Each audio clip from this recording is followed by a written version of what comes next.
नमस्कार साथियों आज की इस वीडियो में हम एसएससी जीडी एग्जाम 2025 के सिलेबस को देखते हुए 20 महत्वपूर्ण, जी हाँ, 20 इंपॉर्टेंट क्वेश्चंस को, महत्वपूर्ण प्रश्नों को इस वीडियो में हम डिस्कस करने वाले हैं। केवल 20 महत्वपूर्ण प्रश्नों को ही नहीं देखेंगे, उन प्रश्नों के आधार पर जो क्वेश्चंस क्रिएट हो सकते हैं उनको भी हम डिस्कस करेंगे। ठीक है, अगर आप जीडी के लिए सीरियस हैं तो वीडियो कंप्लीट देखिएगा, लाइक भी कर दीजिएगा। चलिए ज़्यादा समय न लेते हुए हम प्रश्नों का सिलसिला शुरू करते हैं और बात करते हैं पहले हम मध्य प्रदेश की। जी हाँ, हम बात करते हैं मध्य प्रदेश की। मध्य प्रदेश में एक नदी है, उद्गम स्थल है जिसका नाम है नर्मदा नदी। यहाँ से क्वेश्चन निश्चित तौर पे बनता है, नदियों के उद्गम स्थल से संबंधित क्वेश्चन जरूर आता है। ठीक है, कोई भी एग्जाम हो तो ये आपको ध्यान में रखना है।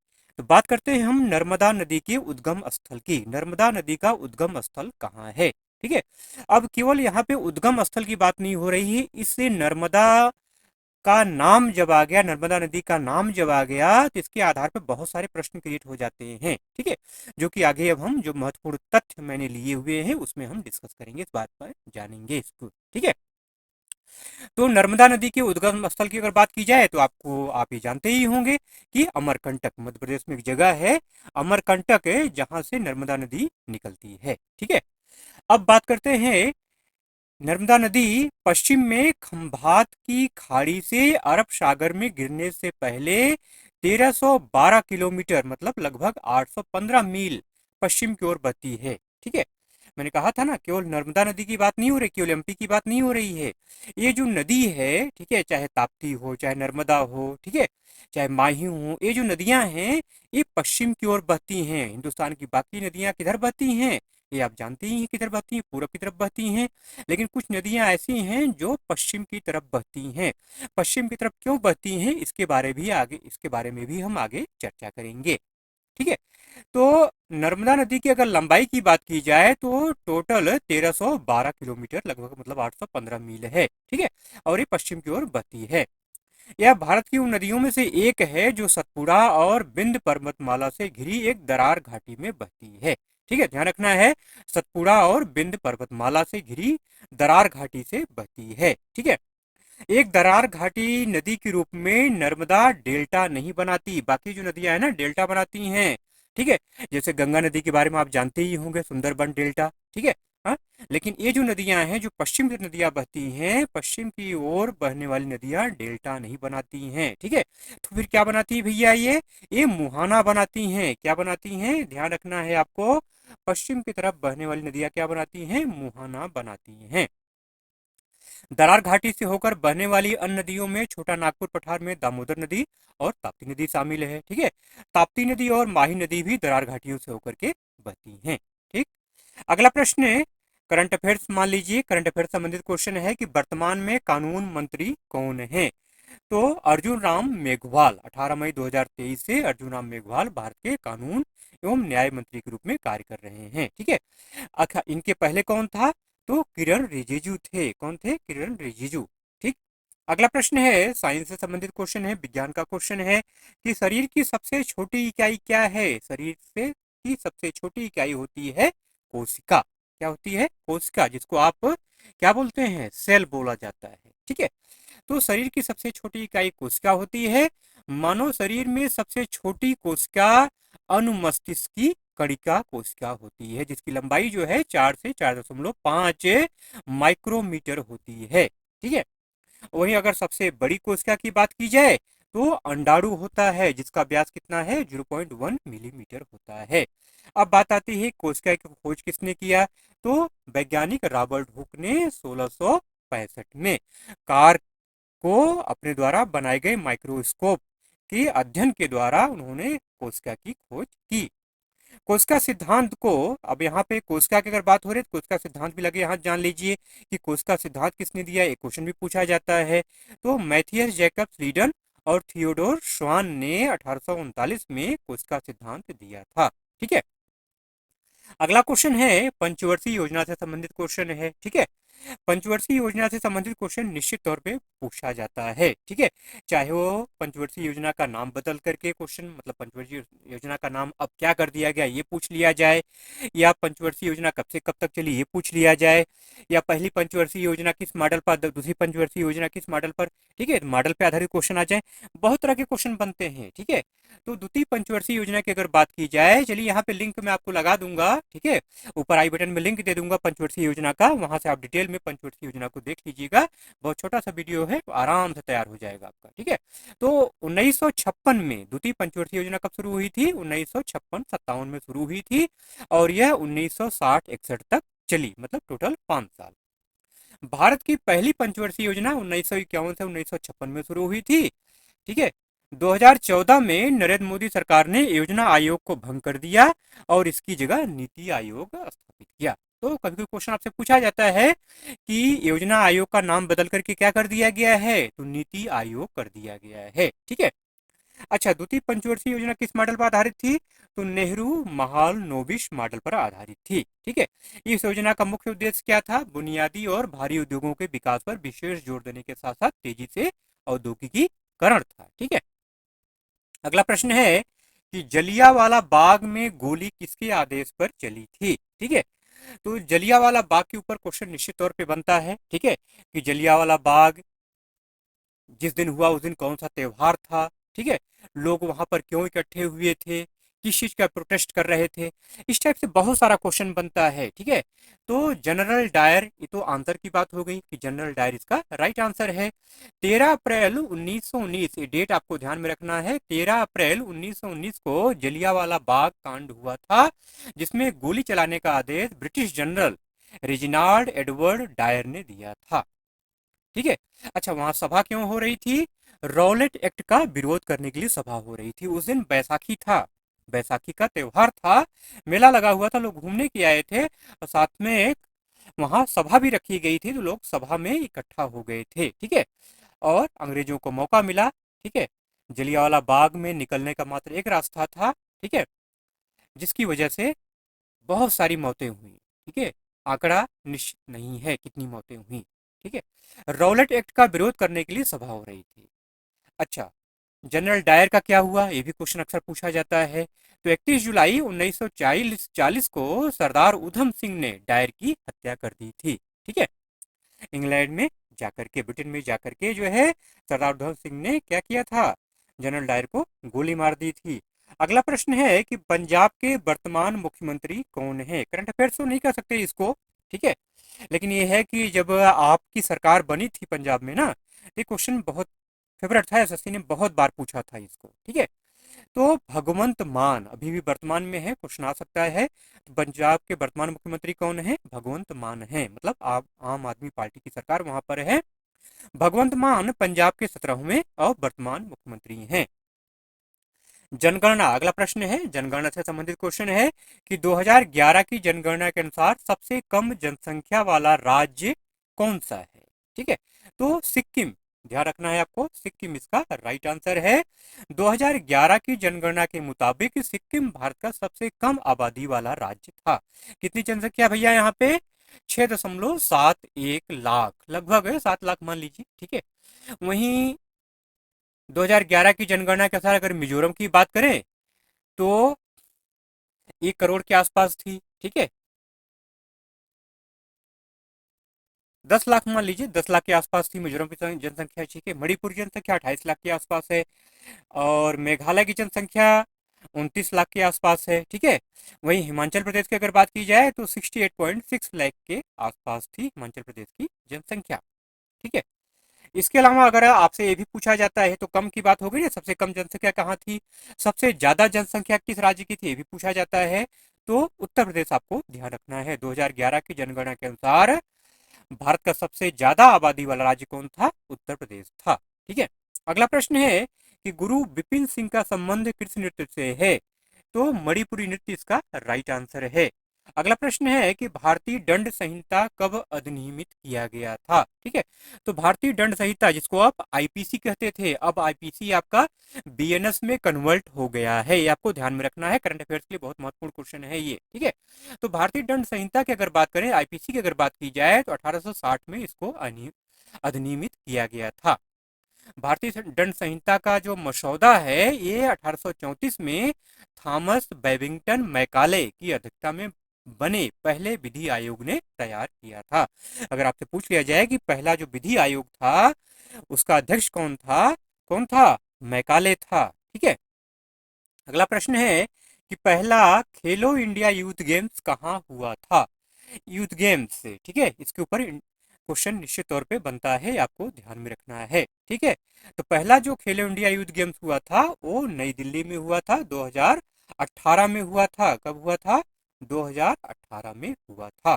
ठीक, अच्छा, पहला जो खेलो इंडिया, इस मतलब ये जो आपका खेलो इंडिया यूथ गेम्स है ना, पहले इसको खेलो इंडिया स्कूल गेम्स के नाम से जाना जाता था, KISG के नाम से जाना जाता था। ठीक है, 2019 में ओलंपिक के संघ की, मतलब इंडियन ओलंपिक संघ जो है, भारतीय ओलंपिक जो संघ है IOA, उसकी इसमें दखलंदाजी हुई, मतलब वो भी इससे जुड़ गया, तो तब इसका नाम बदल क्या कर दिया गया? खेलो इंडिया यूथ गेम्स कर दिया गया। ठीक है, ये भी आपसे क्वेश्चन पूछा जा सकता है कि खेलो इंडिया स्कूल गेम्स का नाम खेलो इंडिया यूथ गेम्स कब किया गया, या खेलो इंडिया यूथ गेम्स का नाम पहले क्या था। इस टाइप का क्वेश्चन बन सकता है। ठीक है, खेलो इंडिया यूथ गेम्स के दूसरे संस्करण का आयोजन पुणे में हुआ था। तीसरे संस्करण का आयोजन गुवाहाटी में हुआ था। कब हुआ था? 2020 में। चौथे संस्करण का आयोजन पंचकुला हरियाणा में किया गया था। ठीक है, लेकिन कोविड की वजह से जो है ये 2021 में ना होकर के 2022 में हुआ जो है। ठीक है, और उसके बाद एमपी में हुआ। अब इस साल जो है 2025 में जो खेलो इंडिया यूथ गेम्स होगा और पैरा गेम्स जो होगा वो कहाँ होगा? वो बिहार में होगा। हमारे जो वर्तमान में खेल मंत्री हैं मनसुख मांडविया, उन्होंने इसकी घोषणा की है। करंट अफेयर्स के लिहाज से क्वेश्चन महत्वपूर्ण है कि खेलो इंडिया यूथ गेम 2025 कहाँ आयोजित होगा? तो बिहार में होगा। ये आपको ध्यान में रखना है मेरे भाई। अगला प्रश्न है कि भारत के वर्तमान चीफ ऑफ डिफेंस स्टाफ मतलब CDS कौन है? तो retired lieutenant general Anil Chauhan, 4 star वाले जनरल हैं आप, अनिल चौहान। ठीक है, तो भारत के वर्तमान chief of defence staff CDS lieutenant general Anil Chauhan हैं, जिन्होंने 30 सितंबर 2022 को यह पदभार संभाला था। CDS का पद भारतीय सशस्त्र बलों में साल 2019 में बना था, और भारत के जो पहले CDS थे वो थे जनरल बिपिन रावत।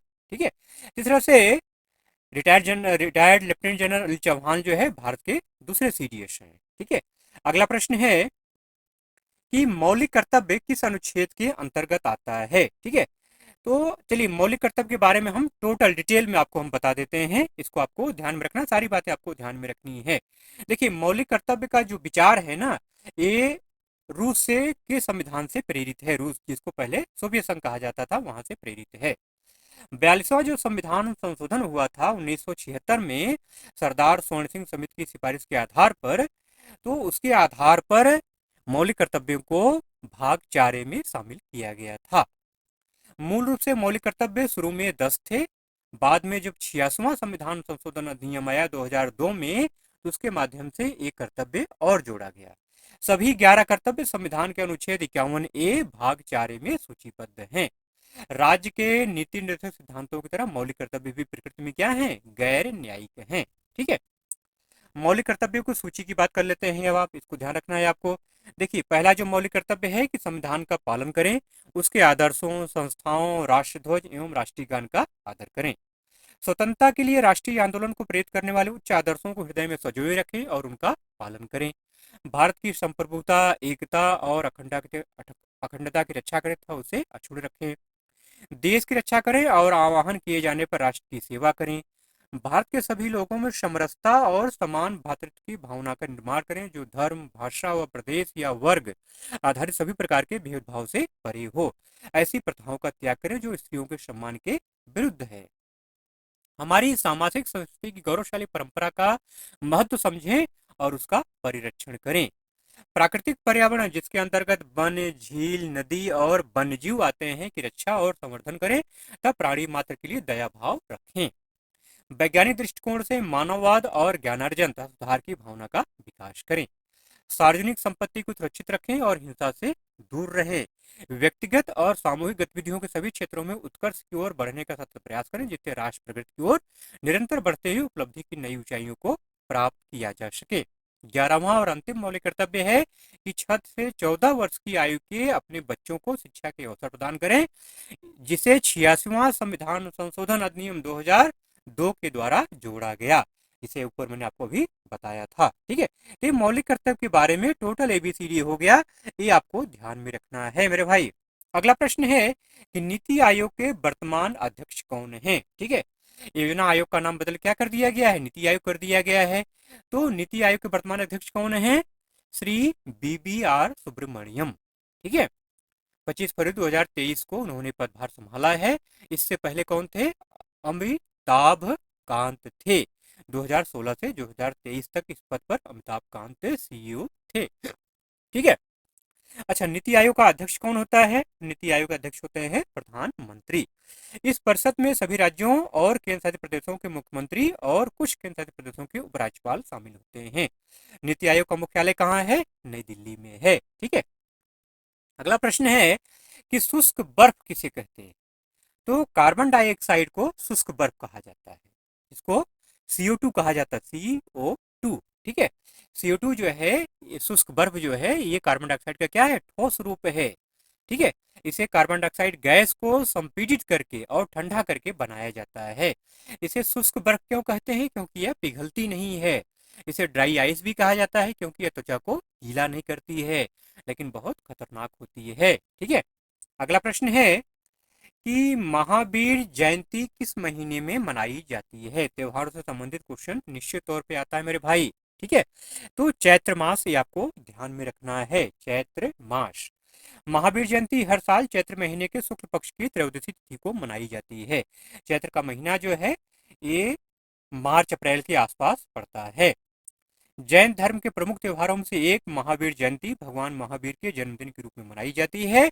जैन धर्म के जानकारों के मुताबिक भगवान महावीर का जन्म करीब 599 ईसा पूर्व बिहार के कुंडलपुर में हुआ था। उनके बचपन का नाम वर्धमान था। महावीर के माता का नाम रानी त्रिशला था और पिता का नाम राजा सिद्धार्थ था। इस तरह से राजा सिद्धार्थ और रानी त्रिशला की संतान थे स्वामी महावीर या वर्धमान। ठीक है, अगला प्रश्न है कि पल्लव वंश की राजधानी कहाँ थी, कांचीपुरम इसका राइट आंसर है। ठीक है, कांचीपुरम कहाँ है, ये तमिलनाडु में स्थित है। पल्लव वंश के शासक महेंद्र वर्मन प्रथम ने 6वीं शताब्दी में कांचीपुरम को अपनी राजधानी बनाया था। कांचीपुरम को अक्सर जो है 1000 मंदिरों का शहर भी कहा जाता है। ठीक है, पल्लव वंश के शासकों ने कैलाशनाथ मंदिर, बैकुंठ पेरुमल मंदिर जैसे मंदिर बनवाए। पल्लव वंश के जो शासक थे वो ब्राह्मण धर्मानुयायी थे और उन्होंने धर्म महाराजाधिराज या धर्म महामात्र की उपाधि धारण की थी। ठीक है, अगला प्रश्न है कि खेलो इंडिया यूथ गेम 2021 का आयोजन कहाँ हुआ था। ये क्वेश्चन का आंसर मैं आपको ऊपर बता चुका हूँ, फिर दोहरा देता हूँ और थोड़ा सा और डिटेल में आपको खेलो इंडिया यूथ गेम्स के बारे में बता देता हूँ। तो पंचकुला हरियाणा ऊपर मैंने आपको बताया था। ठीक है, यह खेल 4 जून से 13 जून 2022 तक आयोजित किया गया था। यह आयोजन हरियाणा के 5 शहरों पंचकुला, शाहाबाद, अंबाला और चंडीगढ़ में हुआ था। चंडीगढ़ दिल्ली में हुआ था। ठीक है, मेजबान हरियाणा ने 52 स्वर्ण पदक जीतकर खिताब अपने नाम किया था। महाराष्ट्र ने 45 और कर्नाटक ने 22 स्वर्ण पदक जीते थे। अगला प्रश्न है कि गणेश चतुर्थी किस महीने में मनाई जाती है। तो भाद्रपद इसका राइट आंसर है। ठीक है, हिंदू पंचांग के अनुसार गणेश चतुर्थी हर साल भाद्रपद मास के शुक्ल पक्ष की चतुर्थी तिथि को गणेश चतुर्थी मनाई जाती है। अगला प्रश्न है कि वनस्पति तेल बनाने की विधि को क्या कहते हैं। हाइड्रोजनीकरण इसका राइट आंसर है। ठीक है, वनस्पति तेल से वनस्पति घी बनाने की प्रक्रिया को हाइड्रोजनीकरण कहते हैं। कैसे बनाते हैं, इसमें उच्च दाब पर मतलब हाई प्रेशर पर निकिल कैटलिस्ट की उपस्थिति में, निकिल उत्प्रेरक की मौजूदगी में हाइड्रोजन गैस को वनस्पति तेल के साथ मिलाया जाता है। इससे तेल कठोर हो जाता है और ऑक्सीकरण से खराब होने से बचता है। ठीक है, अगला प्रश्न है कि उपभोक्ता संरक्षण अधिनियम कब लागू किया गया था। तो 20 जुलाई 2020 इसका राइट आंसर है। 9 अगस्त 2019 को अधिसूचित किया गया था और 20 जुलाई 2020 को ये लागू हुआ। ठीक है। वैसे उपभोक्ता संरक्षण अधिनियम 1986 में लागू हुआ था। 24 दिसंबर 1986 को राष्ट्रपति की स्वीकृति इसको मिली थी, लेकिन 2019 में मोदी सरकार ने उपभोक्ता संरक्षण अधिनियम 2019 पारित किया था। यह अधिनियम 20 जुलाई 2020 से लागू हुआ। इस नए अधिनियम ने पुराने उपभोक्ता संरक्षण अधिनियम 1986 की जगह ली है। ठीक है, तो मेरे ख्याल से सारी बातें आपको क्लियर हो गई होंगी। कोई डाउट होगा तो कमेंट में जरूर से लिखिएगा। इस वीडियो का अगर पीडीएफ चाहिए तो टेलीग्राम चैनल पे आपको ज्वाइन करना है आकर के और कमेंट करना है। ठीक है, पीडीएफ आपको डेवलप करा दिया जाएगा। चलिए मिलते हैं ऐसे ही महत्वपूर्ण कंटेंट के साथ, तब तक के लिए जय हिंद।